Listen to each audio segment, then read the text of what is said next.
Parents have a huge and major role in this identification and then prevention of this kind of problem. उसको एक psychiatric जिसको illness कहते हैं, because drug addiction is actually psychiatric illness. अपना बार बार जो smell है उसको छुपाने के लिए एक्सेसिव परफ्यूम्स का यूज़ करना, हैंड वॉश का यूज़ करना, आई कॉन्टैक्ट अवॉइड करना शुरू कर देना, एंड देन हगिंग भी पेरेंट्स के साथ अवॉइड करना शुरू कर लेते हैं. Parents have to see this कि उनके घर में अगर बच्चे हैं तो उनको किसके पास छोड़ना है, किस राइट पर्सन के पास छोड़ना है.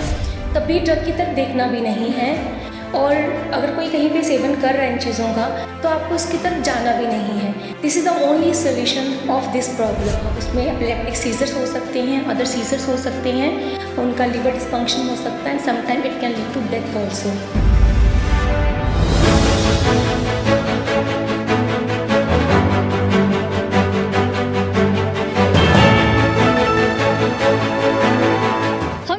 जनरेशन में जी रहे हैं जहां पर इन्फ्लुएंसर्स बहुत हैं, बट हम किससे इन्फ्लुएंस होते हैं ये बहुत मैटर करता है.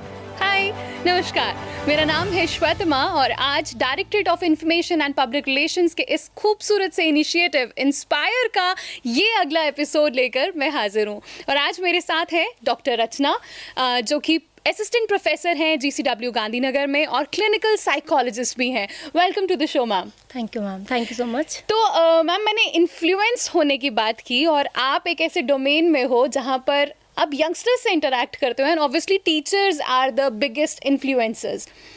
ड्रग अब्यूज़ बहुत बढ़ चुका है. आप अभी के सिनारियो में, कॉलेज के एनवायरनमेंट में इसका कितना इम्पैक्ट देखते हो? India actually is the country यहाँ पे सबसे ज़्यादा यंगेस्ट पॉपुलेशन है as compare to many other countries. तो यहाँ पे यंगेस्ट पॉपुलेशन है, जो स्पेशली एडोलेसेंट जिसको हम कहेंगे, स्कूल से लेकर देन कॉलेजेस तक. तो इवन जो रिसेंट डाटा हमारा है, जो स्टडीज़ हुई हैं इंडिया में रिसेंटली, जो 2018 के बाद भी इवन जो स्टडीज़ हुई हैं, वो यही बताती हैं कि सबसे ज़्यादा जो ड्रग का अब्यूज़ हुआ है वो एडोलेसेंट ग्रुप्स में या यूथ में ज़्यादा है. सो आई थिंक कि अगर हमें किस तरह का भी कोई अगर अवेयरनेस प्रोग्राम कर रहे हैं या किसी तरह की बात कर रहे हैं ड्रग एडिक्शन से रिलेटेड, तो I think youth is the only population that should be targeted first as compare to the other group.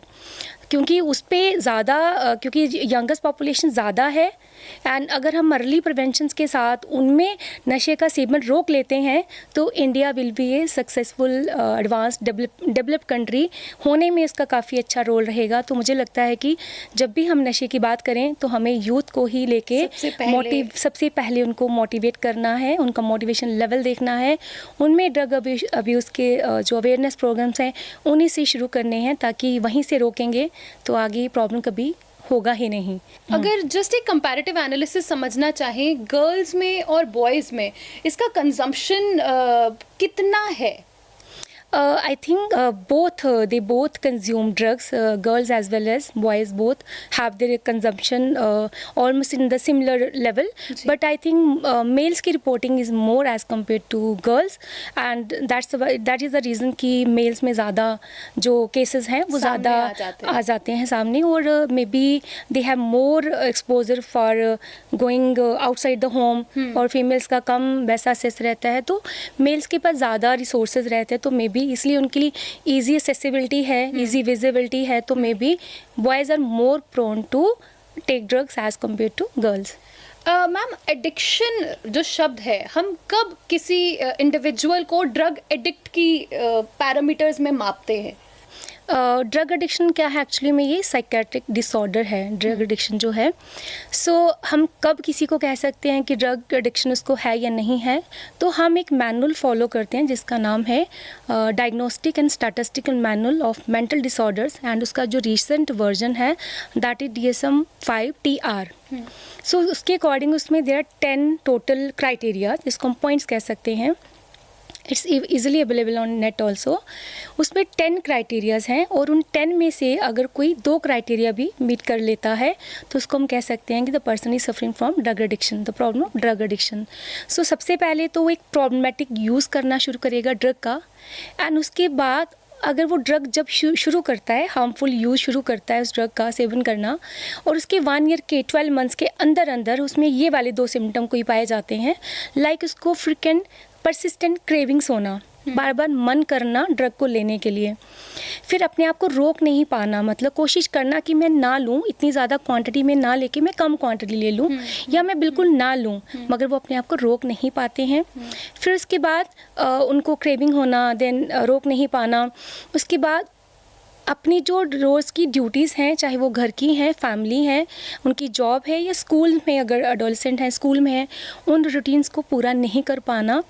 And उसके बाद उनकी लाइफ में सोशल ऑक्यूपेशनल प्रॉब्लम्स होना, like absenteeism from school and job से absent हो जाना, और उनके वहाँ से रिमार्क्स मिलना, उन चीज़ों का उनके कॉन्सिक्वेंसेस वहाँ तक पहुँचाना, लाइक ऑक्यूपेशनल हो गए, सोशल कॉन्सिक्वेंसेस हो गए, उनके फैमिली रिलेशनशिप्स ख़राब हो रहे हैं। ये चीज़ें जब होना शुरू हो जाती हैं, उसके नेक्स्ट है कि इन सब चीज़ों के होने के बावजूद भी वो अपने आप को नहीं रोकते हैं। This is again one symptom.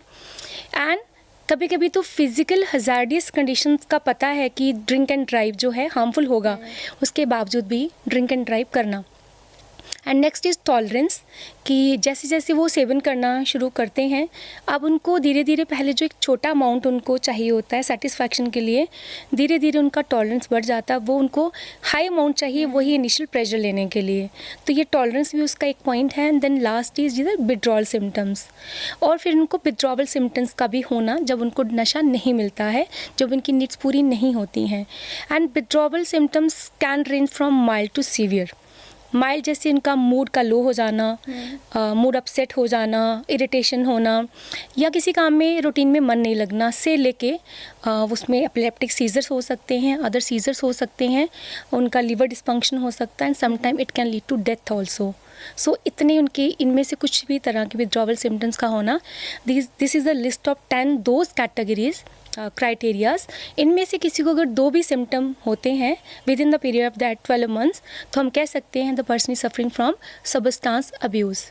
Ma'am, आपने ये जो सिम्टम्स समझाने की कोशिश की, मुझे लगता है कि अगर कोई फैमिली मेंबर है जिसका हमें थोड़ा अनयूजुअल बिहेवियर नज़र आ रहा है ना, और हम समझना चाहते हैं कि कहीं हमारा वो फैमिली मेंबर ड्रग अब्यूज़ में तो नहीं चला गया, तो आई थिंक ये पैरामीटर्स हेल्प करते हैं आइडेंटिफाई करने में। यस मैम, इवन मतलब साइकेट्रिस्ट जो हैं वो ICD एंड DSM-5 इनमें से ही जो क्राइटेरियाज की लिस्ट में से ही सिम्टम के बेसिस पे ही दे डायग्नोज कि the person is whether suffering from a substance abuse problem और नॉट, कि वो है या नहीं है। तो इन्हीं पैरामीटर के बेस पे डिसाइड किया जाता है। बट अगर फैमिली मेम्बर्स को आइडेंटिफाई करना है तो उनको उनके इनिशियल जो रेड फ्लैग साइन जिसको हम कहते हैं, उनको वो जानने होंगे कि किस तरह से वो अपना बिहेवियर शो करते हैं। लाइक रेड फ्लैग साइंस में अगर वो अपना बार बार जो स्मेल है उसको छुपाने के लिए एक्सेसिव परफ्यूम्स का यूज़ करना, हैंड वॉश का यूज़ करना, दे अवॉइड आई कॉन्टैक्ट अवॉइड करना शुरू कर देना, एंड देन हगिंग भी पेरेंट्स के साथ अवॉइड करना शुरू कर लेते हैं कि पता ना चल जाए। उनका फ्रेंड सर्कल इवन चेंज हो जाता है। एक बेसिक सिनेरियो की मैम बात करूंगी। फॉर एग्जांपल, जैसे जैसे बच्चे बड़े होने लगते हैं, माँ बाप से थोड़ा सा डिस्टेंस वैसे ही बना लेते हैं ना, और माँ बाप के लिए तो हमने बच्चों को पैसे दे दिए उनकी ज़रूरतों के हिसाब से या उनकी ज़रूरतें पूरी करने के लिए, बट एक वक्त ऐसा भी आता है जब बच्चों से आपका डिस्टेंस बन गया है, आप एज्यूम कर रहे हो कि शायद बच्चा पढ़ाई में बिजी है इसलिए हमसे मिलता नहीं है, हमारे साथ बैठता नहीं है, हमारे साथ खाना नहीं खाता, पर शायद कारण कुछ और हो सकता है। तो पेरेंट्स के लिए कितना ज़रूरी है बच्चों से एक रेगुलर इंटरेक्शन रखना? जैसे मैंने आपको बताया कि हमारे जब हम कोई मैनेजमेंट प्लान करते हैं तो उसके लिए सबसे पहले हमें जानना होता है कि इनके रिस्क फैक्टर्स क्या हैं, कॉजेज़ क्या हैं, किन कारणों की वजह से हुए हैं। तो वैसे हम अपना मैनेजमेंट प्लान बनाते हैं। तो वैसे रिस्क फैक्टर के साथ साथ हम ये भी देखते हैं कि उनके घर में किस तरह के सपोर्ट सिस्टम है, किस तरह के प्रोटेक्टिव फैक्टर्स हैं जिनसे हमें आगे थेरेपीज़ में हेल्प होगी। बिकॉज उनका सोशल नेटवर्क कैसा है, फैमिली रिलेशनशिप्स कैसे हैं, they all become the part of our management plan. हमें पूरी हिस्ट्री लेके सब चीजें जाननी होती हैं। So ideally risk factors होते क्या हैं? Risk factors mean what are the various causes of this kinds of कि बच्चा अब्यूज की तरफ क्यों गया, उसके क्या कारण या क्या उसके फैक्टर्स रहे। तो उसमें हमारा नेचर वर्सेस नर्चर दोनों का रोल रहता है। जैसे नेचर की अगर हम बात करें तो उसमें हमारे जेनेटिक फैक्टर्स का, अगर पेरेंट्स का ड्रग एडिक्शन में रहा है काफ़ी सेवन, तो देयर आर चांसेस कि उनके बच्चों में भी ये चीज़ जा सकती है। देन न्यूरल सर्किट्स हैं हमारे दिमाग में, हार्मोनल इम्बैलेंसेस हैं, number of biological factors are also there. उसके साथ साथ बहुत सारे साइकोलॉजिकल एनवायरमेंटल फैक्टर्स हैं जिसका रोल रहता है कि वो भी एक one of the factor act कर सकते हैं कि कोई बच्चा या कोई भी अडल्ट जो है वो इन चीज़ों का सेवन कर सकता है।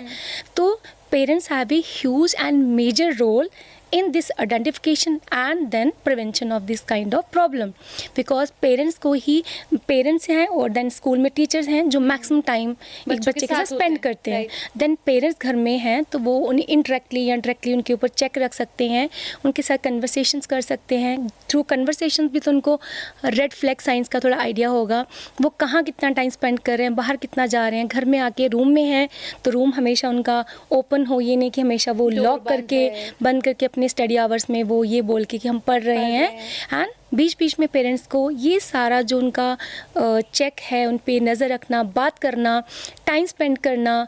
एंड मोस्टली अगर पेरेंट्स ही एब्सेंट रहेंगे होम से, बच्चों के साथ नहीं हैं, तो देयर आर चांसेस आल्सो कि बच्चा किसी और तरह के रिसोर्सेज का यूज़ करेगा, या तो फ़ोन एडिक्शन में चला जाएगा या फिर वो किसी और तरह के मतलब एक्सपेरिमेंटेशन कोई करना चाहेगा। Because and we never know कि आपका बच्चा कहीं गलत कंपनी में गलती से पड़ गया है and then they have no idea क्या करें। एंड फीलिंग ऑफ लोनलीनेस भी उनमें एक रीज़न हो सकता है कि वो घर में लोनलीनेस फील कर रहे हैं, पेरेंट्स नहीं हैं घर में। तो पेरेंट का एक सिग्निफिकेंट रोल है कि वो कैसे अपने बच्चों के साथ एक बैलेंस्ड लाइफ क्रिएट करें और अपना वर्क एनवायरनमेंट जो है, देन होम एनवायरनमेंट का कैसे वो उसको यूटिलाइज, हेल्दी रिलेशनशिप बिल्ड करके वो कैसे कर सकते हैं। अदर और रिस्क फैक्टर्स हैं इसमें हमारे कि अनएम्प्लॉयमेंट है, पॉवर्टी है, इलिटरेसी है। इसके साथ एक चीज़ मैम मैं बोलना चाहूँगी कि बहुत सारे केसेस में ऐसा होता है कि पेयर प्रेशर की वजह से या किसी बहुत क्लोज पर्सन की इंटरवेंशन की वजह से आप ड्रग अब्यूज़ में पड़ गए, या may be it's just the first time और सेकेंड टाइम कंजम्पशन, बट आपको अलार्म मिल गया कि नहीं यार ये एक गलत चीज़ है या इसमें नहीं जाना है। बट बहुत बार वापस कैसे आना है एक बच्चे को नहीं पता, या एक यंगस्टर, एक एडल्ट को नहीं पता कि हाउ टू स्टेप बैक। ऐसे केस में क्या करना है? राइट मैम, क्योंकि ये भी है कि हमेशा हम जब अवेयरनेस प्रोग्राम्स की बात करते हैं तो हमारा मेन मोटिव यही रहता है कि always say no to drug. Right, आपको कभी ड्रग की तरफ देखना भी नहीं है, और अगर कोई कहीं पे सेवन कर रहा है इन चीज़ों का तो आपको उसकी तरफ जाना भी नहीं है। This is the only solution of this problem. और अगर क्योंकि इसका थ्योरी यही है कि पहले हम एक्सपेरिमेंट करते हैं, देन हम फिर से उसका सेवन करना चाहते हैं कि एक बार से क्या हो जाएगा, 2 बार से, एंड देन अगेन वो एक साइकिल ऐसा ही कंप्लीट होता है कि आप रीयूज़ करते हो, देन अब्यूज़ करते हो, फिर आपका टॉलरेंस बढ़ जाता है, फिर आपका डिपेंडेंस हो जाता है, and then ultimately it will lead to a psychiatric disorder which is called a drug abuse. So अगर इनिशियली स्टेज पे ही बच्चों को आइडिया लग जाता है कि मैं इस चीज़ में जा रहा हूँ, then he or she should definitely go for help, for he or she should go to any kind of professional. वो क्लिनिकल साइकोलॉजिस्ट हो सकते हैं, काउंसलर हो सकते हैं, साइकेट्रिस्ट हो सकते हैं। और अगर अभी वो उनका इतना भी लेवल नहीं हुआ कि वो खुद जाएँ, they have to report their parents also. अपने टीचर से बात कर सकते हैं, अपने फ्रेंड से बात कर सकते हैं, अपने किसी सिबलिंग या किसी एल्डर वन से बात कर सकते हैं जो उनको फर्दर आगे फिर इस तरह की हेल्प प्रोवाइड करें, किसी प्रोफेशनल के पास लेके जाएं। बिकॉज अगर वो ड्रग एडिक्शन का उनका प्रॉब्लम थोड़ा सीवियर हो चुका है, देन वो घर में ही प्रॉब्लम रिजॉल्व नहीं होगा, बिकॉज उनके बाद विड्रॉवल सिम्टम्स हो सकते हैं, उनकी एक्सेसिव क्रेविंग्स हो सकती हैं। तो definitely they should go to a psychiatrist for consultation.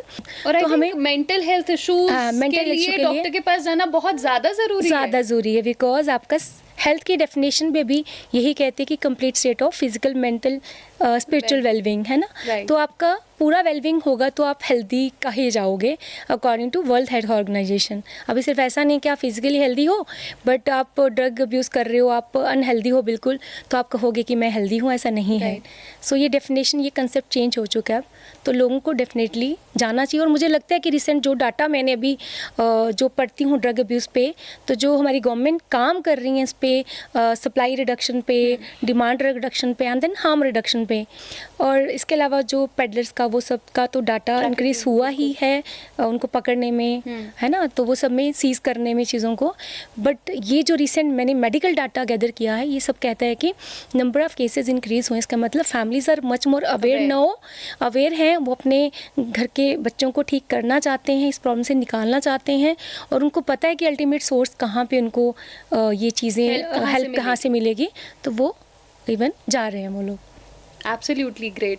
और मुझे लगता है कि आज की इस बहुत इलोंगेटेड कन्वर्सेशन के बाद आपको हम किसी ना किसी तरह से अवेयर और इंस्पायर कर पाए होंगे, ताकि एक हेल्दी लाइफस्टाइल को हम चूज़ करें और ड्रग्स से बिल्कुल दूर भाग जाए। So thank you so much once again doctor Rachna, और आपको भी शुक्रिया हमारे साथ जुड़े रहने के लिए। आप क्या महसूस कर रहे हैं, अगर आपके कोई सवाल है तो आप कमेंट्स में ज़रूर बताइएगा, ज़रूर शेयर कीजिएगा।